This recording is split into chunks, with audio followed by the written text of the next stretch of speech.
for nitrogen cycle, you are going to need this paper and this paper. This one, we'll leave it as it is. This one you need to cut out.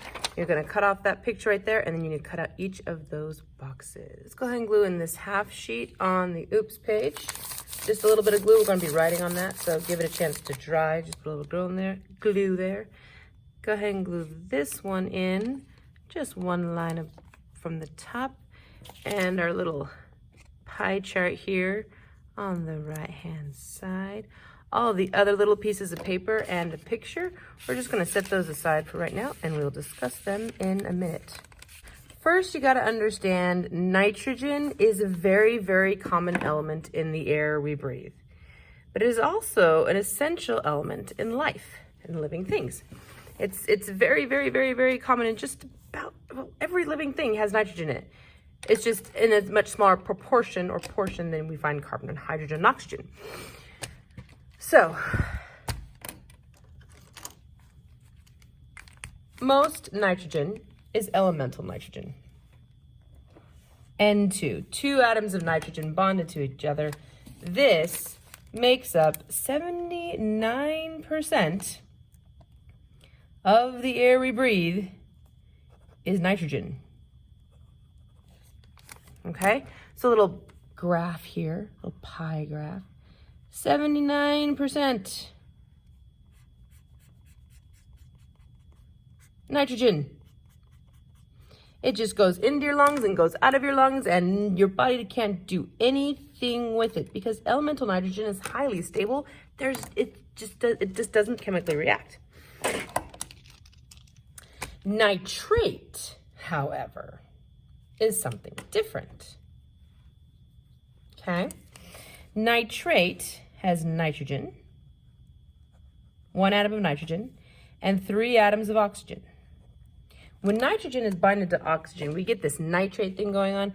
Nitrate is wonderful in nature. This is a nutrient. Nitrate is a nutrient for plants that's found in the soil. It's absorbed through the roots of the plant. It's fabulous. It's essential for making protein, which is one of those categories of biomolecules, and every living thing has protein in it. It's an essential part of protein. To best understand the nitrogen cycle, that's what the picture's for. So remember this whole like elemental nitrogen in the air? Well, here it is in the air. So whatever color you have there, go ahead and color that as well. Nitrogen in the air. It all starts in the air. And then we have these little arrows here. Notice they're pointing down. Cool thing, lightning can combine nitrogen and oxygen. Oxygen? Well, if you go back to your notes here, 20% of what's in the air you breathe is oxygen. Well, nitrate is made of nitrogen and oxygen. A way to combine those is with lightning. Zap! Electricity will take that nitrogen and it'll take the oxygen that's also in the air, and it combines those and creates nitrate. Nitrates in the soil. So go ahead and write down here NO3 on that little piece of paper. This is nitrates. And underneath it, write nutrient in parentheses there. Okay? That's the nutrient in the soil, nitrate. And go ahead and glue it down there. Careful, not too much glue. Tiny little pieces of paper. It's going to make a mess if you put too much glue in there. Okay. So we can get that combination of nitrogen and oxygen together with lightning to make nitrates, and they'll end up in the soil. Or we have some really awesome bacteria. Bacteria that grows in the soil, okay? And we call it nitrogen-fixing bacteria. This nitrogen-fixing bacteria uses the nitrogen that's in the air, okay? Now, ground dirt, you have to do is called aerate. You have to kind of like lift it up and move it around and get some air in there. It needs both the oxygen and the nitrogen in the air. And this bacteria will combine those and create nitrates. Now, a thing about this bacteria is that it is found in many, not a lot of plants, but there are some plants that have specialized root structures that we call nodules. and they actually they provide like a nice, great place for that bacteria to grow. And so they're really good at helping that bacteria create the nitrates. The nitrates are great for the soil. So those nitrates can also be added to the ground by fertilizers, okay? Fertilizers, very specifically, are designed to add nutrients to the soil, and that nutrients, so they contain nitrogen, usually in the form of nitrates. There are 3 ways that nitrates get into the soil, either through lightning, combining the oxygen in the air, and we end up with nitrates, through the nitrogen-fixing bacteria takes nitrogen from the air, and we get nitrates, or if we can just add it humans directly, fertilizers that contain that nitrate. These nitrates, however they got into the soil, are absorbed by the roots of the plant. The plants need those nitrates to make proteins. So, plant protein contains nitrogen. And those plants get eaten by the cow.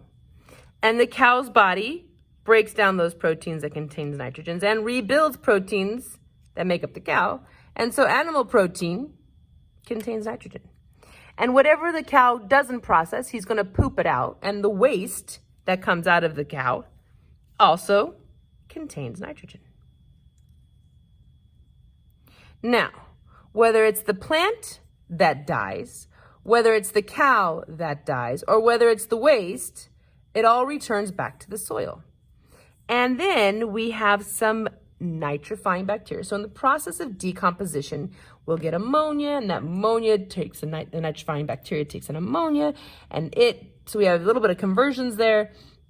And basically we end up with the proteins that had nitrogen here will now, with the help of more bacteria, become nitrates again, so that they can be absorbed by the next plant for the next generation to have protein, those nitrogen necessary for protein, and when they die, and we have that circle of life thing going on there. Well, there is one more bacteria involved in all of this nitrogen cycle. All right, in order for it to be a cycle, it has to be able to get back to where it started from. So in order to get nitrogen back into the air, we have one more bacteria, and it is denitrifying bacteria. Denitrifying bacteria will literally take nitrates and do the reverse, separate the nitrogen from the oxygen, and create elemental nitrogen and oxygen into the air. So there is a visual on the nitrogen cycle. Now, back to the journal. I'm going to take that and glue it in towards the bottom of the page so we can add a few notes there. With a third color, I want you to go through and I want you to highlight the word bacteria, bacteria, bacteria. We've got an underlined denitrifying bacteria, a nitrifying bacteria, and a nitrogen-fixing bacteria. 3 different types of bacteria. Each one of them has their own individual unique role in the whole nitrogen cycle. So the nitrogen cycle completely 100% depends upon bacteria doing these processes. So, adding to our notes, nitrogen is cycled through the ecosystem by bacteria. It's a couple different types of bacteria, but it's bacteria that does the recycling or the cycling of nitrogen. So bacteria is cycling the nitrogen. This is a great thing. Bacteria can be totally awesome and essential for life because we need that bacteria to do that recycling. Okay, so here we're going to do some like written, hand-detailed, detailed notes.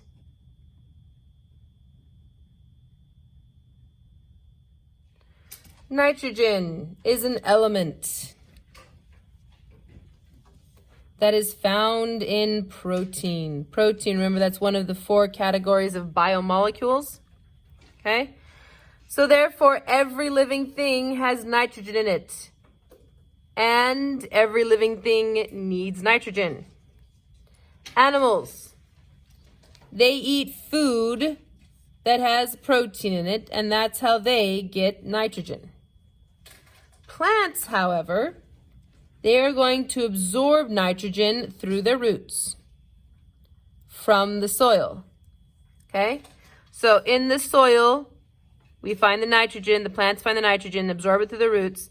That's why most of your fertilizers contain nitrogen. That nitrogen is necessary because all plants have protein and they need to be able to make protein. In order to make protein, they're going to need nitrogen. Now we have a bacteria. Nitrogen-fixing bacteria in the soil uses elemental nitrogen, the N2, and it creates nitrates, NO3. Those nitrates are in the soil and can be absorbed by the plant.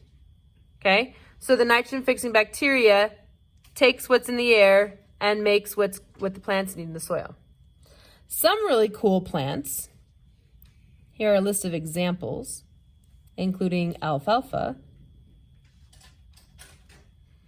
beans and clover.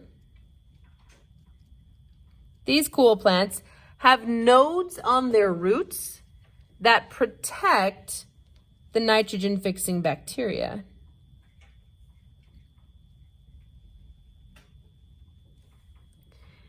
And that allows there to be lots of nitrogen-fixing bacteria in the soil near these plants, and it helps replenish the nitrates in the soil, re-fertilizing the soil by having these plants in there.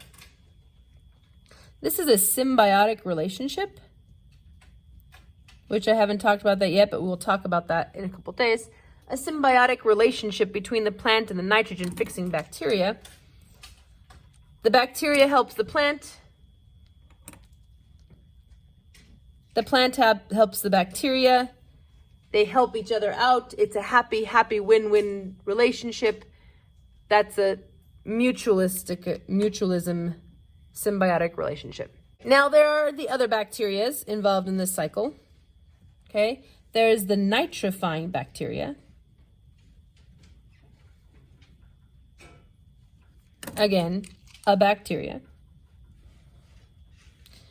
that takes ammonia, which is NH3, that is made from decomposing plants and animals, and it uses that to make the nitrates. Denitrifying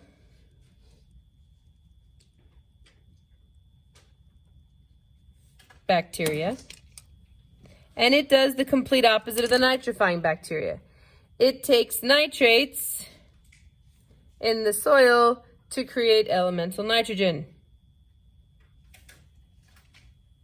and returns it to the atmosphere. Draw kind of a little squiggly line right there in your notes. What happens when the cycle gets messed up? Nitrogen pollution. Okay? Nitrogen pollution can result in what are called algae blooms. Okay? Algae blooms are a bad thing.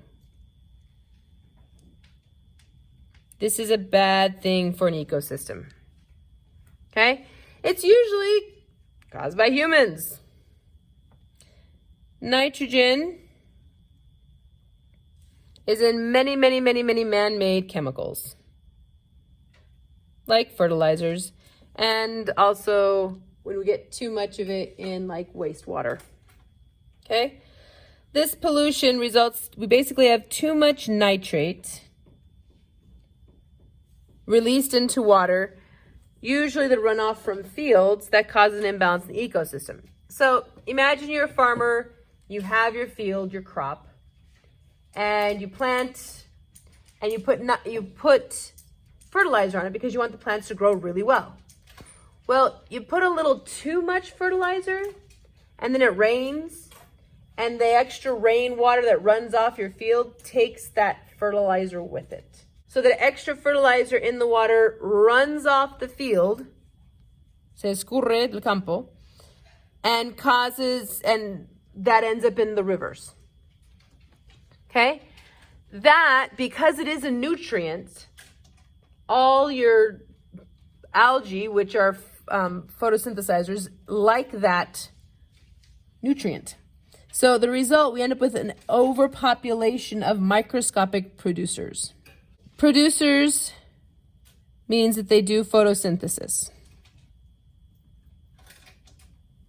Now, we're usually talking about algae. It could be phytoplankton. It could be any sort of microscopic organism that does photosynthesis. Okay? And there's a lot of options out there, but algae is usually like the general category, we call it. Okay? The problem is too much algae causes other organisms to get sick and die. Other things that are living in the water, when there's a lot of algae, it's like having a lot of pollution in the water. They have a hard time breathing. They have a hard time getting what they need, and they get sick and die. And then all the dead things in the water, like the fish die, okay, the snails, the worms, whatever's in the water dies. And then those dead things start being decomposed by bacteria, different bacteria. The bacteria decomposers that eat the dead algae and other organisms use up all of the oxygen in the water. If there's no oxygen in the water, then everything's dead. Okay? With no oxygen in water, pretty much everything dies. Have you ever seen a lake or a pond that's just green? That's what that is. That's an algae bloom. Everything in that water is dead. The only way for it to get healthy again is with fresh water coming in. Another source of fresh water that has oxygen in it, going in and allowing that decomposition process to finish and to get it flushed out. That's the only way for it to recover. If it's a pond, it usually doesn't get much water. It can take years to recover. Freshwater ecosystems can take years to recover from an algae bloom. This can also happen in salt water as well. Okay, so that's a common example of the nitrogen cycle, not very well balanced. Everything just kind of going haywire. Glued here on the side, everything glued in. Bacteria makes this whole cycle possible. Excess interference of humans adding nitrogen and nitrates one way or another inappropriately into the ecosystem can disbalance it, resulting in the algae bloom.